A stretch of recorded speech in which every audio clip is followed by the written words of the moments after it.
Fala pessoal, é com muita felicidade que estamos chegando aqui no vídeo de introdução à Cirácida.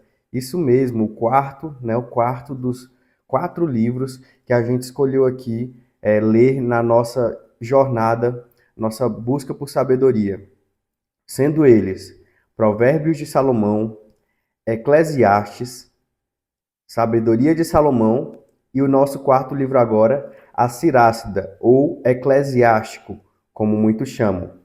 Gente, esse livro, ele foi indicado também por meu pai. Eu gostei muito, né? Um livro da Bíblia católica, ou seja, é um livro deuterocanônico, quer dizer que ele está na Bíblia católica e não está na evangélica. E também é um livro de busca por sabedoria. Então, sem mais delongas, eu já vou ler aqui a introdução para a gente. Lembrando que a versão que eu estou lendo da Bíblia, nessa fase aqui que a gente está, é a versão da Bíblia para Todos, a edição católica, né? O código é BPT09DC, tá bom? Então, tanto na Sabedoria de Salomão quanto em Eclesiástico, a Cirácida, a gente está lendo essa versão. Então, beleza. Introdução. O título deste livro significa Filho de Sirá. Foi escrito originalmente em hebraico entre os anos 190 e 180 a.C. por Jesus, filho de Sirá, de Jerusalém, e traduzido para o grego cerca do ano 132 a.C., pelo neto do autor, no Egito. Na Septuaginta, a antiga tradução grega, o nome do livro é A Sabedoria de Jesus, filho de Sirá. Na Vulgata, o livro é chamado de Eclesiástico, que quer dizer livro da igreja. Ao escrever numa época em que as autoridades helenísticas sírias tentavam forçar os judeus a aceitar doutrinas e costumes gregos, o autor recomenda aos seus leitores que continuem fiéis às doutrinas e costumes dos seus antepassados. O livro louva a sabedoria na linha do que já tinha sido feito em Provérbios e seria feito mais tarde na sabedoria de Salomão.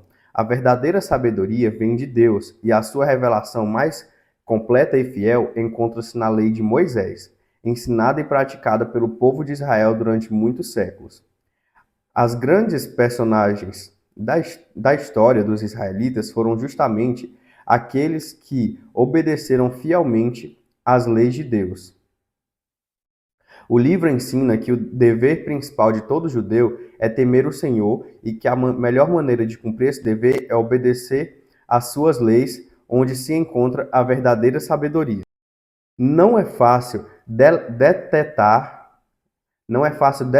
uma estrutura clara e lógica no livro, e diversas têm sido as propostas nesse sentido. Uma delas aponta duas partes, cada uma das quais principiando com um elogio à sabedoria. O todo é precedido de um prefácio do tradutor grego, seguido de um apêndice. Outra proposta de plano de síntese é aquela que apresentamos. Este livro pode sintetizar-se no seguinte plano: prefácio do autor, preceitos de sabedoria, ao estilo do livro de Provérbios, meditação sobre as obras de Deus na criação e na história, epílogo e apêndice. Prefácio do autor. Muitos ensinamentos de valor nos foram deixados pelos livros da lei e dos profetas, bem como pelos outros que se lhes seguiram. Graças a isso, Israel merece elogios por causa da sua instrução e sabedoria. Porém, não basta que os que leem esses ensinamentos se tornem sábios. As pessoas que amam o estudo devem também ser capazes de ajudar os que não são instruídos, tanto por meio do que dizem, como por meio daquilo que escrevem. Foi isso que Jesus fez. Perdão. Foi isso que fez Jesus, o meu avô.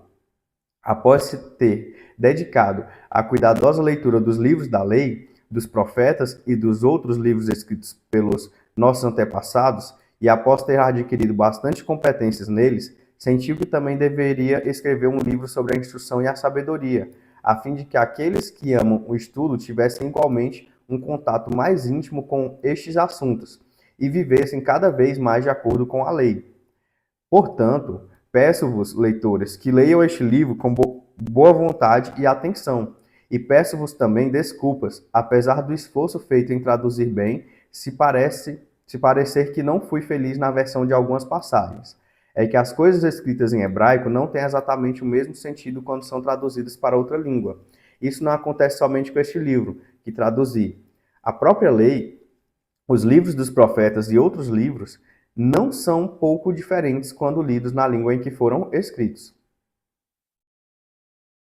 No ano 38 do reinado de Ptolomeu Evergeta, eu cheguei ao Egito, onde fiquei a morar por algum tempo. Ali encontrei uma cópia de um livro de ensinamentos de grande valor e pensei que era de maior necessidade trabalhar e esforçar-me para o traduzir.